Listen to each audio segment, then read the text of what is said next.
People who work for airlines, what are secrets passengers don't know? Some airlines don't pay pilots or flight attendants for flights that cancel. Which doesn't sound so bad until you start thinking about the safety implications of it. A little short on the rent this month? Then I don't see that hydraulic leak. I can't afford to have a flight cancel. Child needs to see the doctor? Maybe I don't report the torn up carpet that you might trip on in an evacuation. Because carpet takes too long to replace, so the flight would cancel. Comma not saying this happens all the time.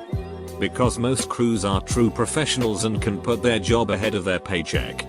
But it happens enough to give you the goosebumps. Throw in some seriously low pay, sub $20,000 a year for many first year pilots, and you've got a subtle incentive to overlook safety issues. $20K a year starting? My god, I pull in twice that and I'm an unskilled laborer.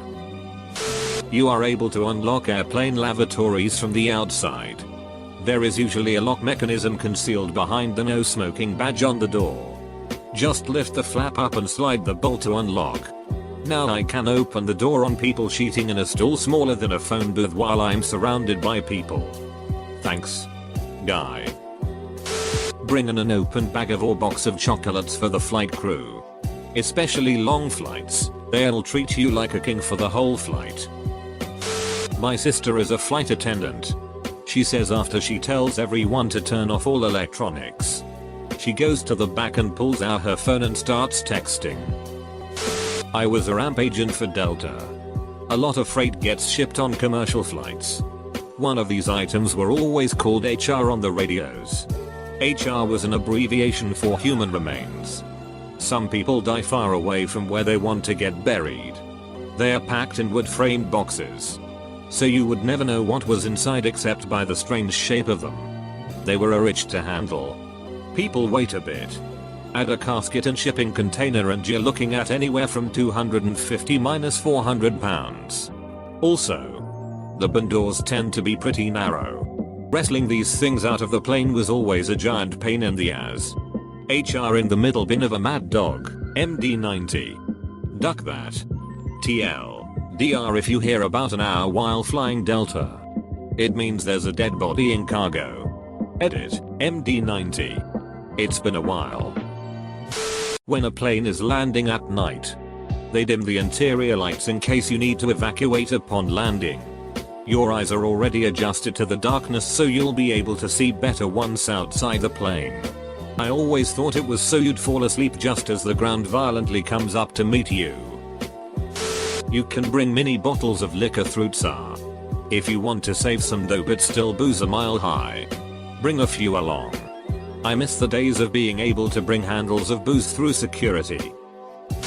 Posted this in a similar thread a while back.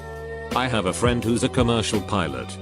Around 5 years ago he was doing a flight from LA to Tokyo when an anonymous caller phoned in a GOM threat while they were over the middle of the Pacific. Apparently they have procedures for this kind of thing. But there was nothing anyone could do in this situation except stay calm and not alert the passengers, obviously. He said for the rest of the flight every bump of turbulence made his adrenaline spike. They took this case especially seriously because there was a group of foreign dignitaries sitting in the first class cabin. My dad's been an airline pilot for almost 20 years. And apparently planes get struck by lightning all the time. Also if a passenger is causing a scene in the jetway he can refuse to let them on and take off without them. This will get buried. But there are cracks all over the turbine blades. Crack growth is a pretty well characterized science. And part of the point of inspections every X flights is to make sure the cracks haven't grown to a point where they're actually concerning. They'll take a look at them, measure them, and if they think they still have say 2,000 hours until failure, they'll send the plane back out and check it in a few hundred hours of use. Not airline secret but airport. You know that first class line at security? Yeah. That's an airline thing, not TSA. Economy passenger? TSA doesn't care. Step right up. Damn, I hope this is true. Because I don't want to go into that line only to be turned away and have to do a walk of shame to join the proletariat in the line of underachievers. The air inside the jet engine of an airplane is hotter than the melting point of any component of the engine.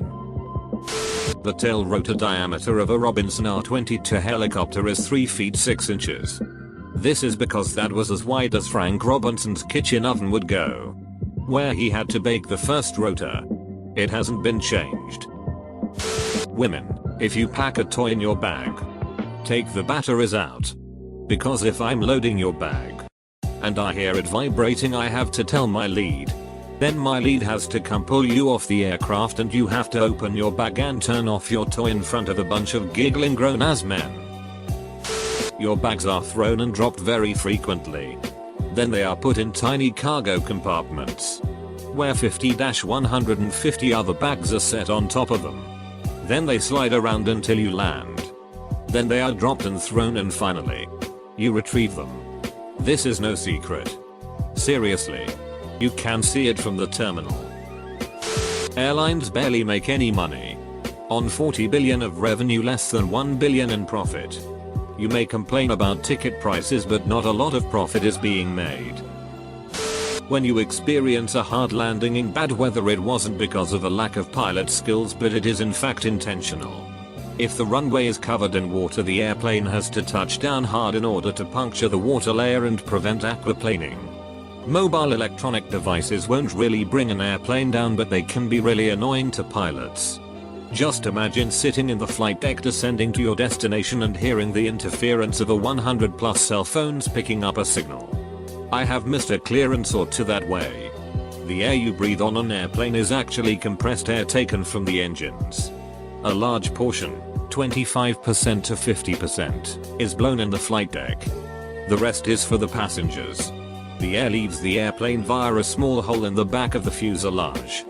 The captain has almost limitless authority when the doors are closed. He is allowed to arrest people, write fines, and even take the will of a dying passenger. At most airlines, the only difference between the captain and the co-pilot is their rank. They divide the workload fairly and switch the roles of pilot flying and pilot non-flying each flight. Took my son a flight recently. If you're traveling with a child, ask the crew if they can meet the pilot. Made his flight. And also eased his fear of flying. Don't worry, Dad, Captain Miller's got us. Pilot hat hasn't left his side since. You get better service if you ask for a comment card in the beginning of the flight. On some 747s, Air France and possibly others, the upper deck economy class seats have a little extra room and storage on the window seats. They have a tiny bit more legroom to hike. Air France used to block these off for picking seats ahead of time unless you have a higher tier card. If you check in a bit early, you can get them. It's so probably been mentioned, but seatguru.com is the resource for checking seats for whatever steel you're flying on.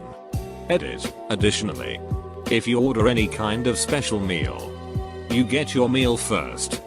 Diabetic meals, low salt, kosher, vegetarian, whatever. If you are a US citizen entering the US at passport control, and you see that the line for foreigners is shorter than the one for US citizens, you can go through it. Source: I said hi to the security lady directing us. She suddenly became friendly and she told me so. Armrests, island window seat. Run your hand along the underside of the armrest. Just shy of the joint, you'll feel a button. Push it, and it will lift up. Adds a ton of room to the window seat and makes getting out of the aisle a hell of a lot easier. If you have United miles and have enough for business class, save reward, and Asiana is going your route, take Asiana over United. Their planes are mainly 2 cabin while United is typically 3, so you can get first class seats for 35,000 miles instead of 100,000 on United. Their service is superb and the food is awesome. Former Lufthansa cargo agent here. Do not ever drink water on an aircraft that did not come from a bottle. Don't even touch it. The reason being, the ports to purge lavatory sheet and refill the aircraft with potable water are within feet from each other and sometimes serviced all at once by the same guy. Not always. But if you're not on the ramp watching, you'll never know.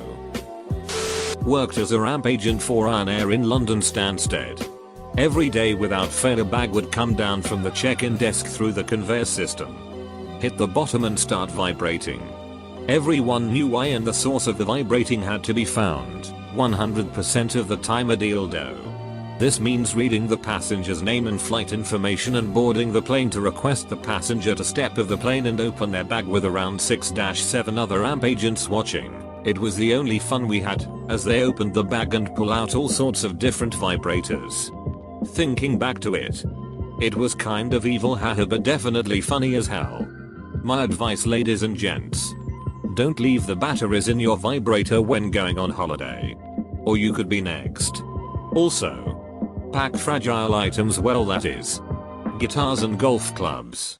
Ramp agents, not me however, enjoy throwing other people's valuables around.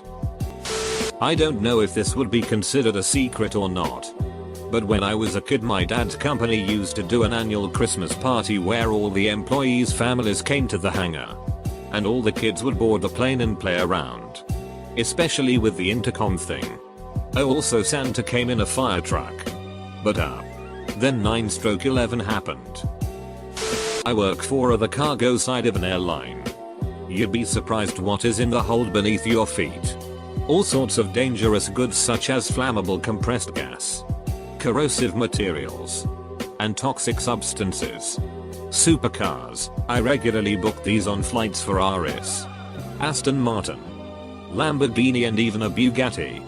Hazardous and non-hazardous biological samples, bull semen, horse semen, samples of deadly viruses and blood samples.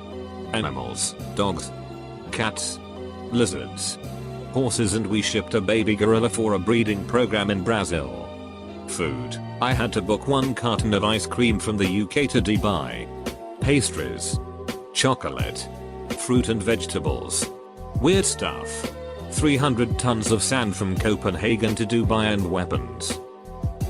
Don't drink the water or water-based products, coffee, tea. The water tanks on an airplane accumulate grime and fungus and are notoriously hard to properly clean. Look for bottled water. Some airlines require you to open the window shades when landing and taking off due to safety regulations. It's actually to allow passengers to enjoy the view. Edit, based on the majority response. Seems I'm wrong about the window thing. It is a requirement so that the crew can check for safety in case of emergency and they need to use the emergency exits. You never stop learning, they say. Aerospace fastener production here. Nobody ever asks what is actually holding the plane together. Don't worry about it. Duct tape and good wishes. Went skydiving once and the plane wings had duct tape and electrical tape everywhere. Inside holding the upholstery on too. The pilot was pretty cool, we were chatting about it later. After we got in the air he saw a lot of people pointing to the tape and made an announcement over the headphones that he's the only one allowed to worry about the duct tape because he's the only one without a parachute. Fun fact, the plane crashed a few weeks later and there were some fatalities.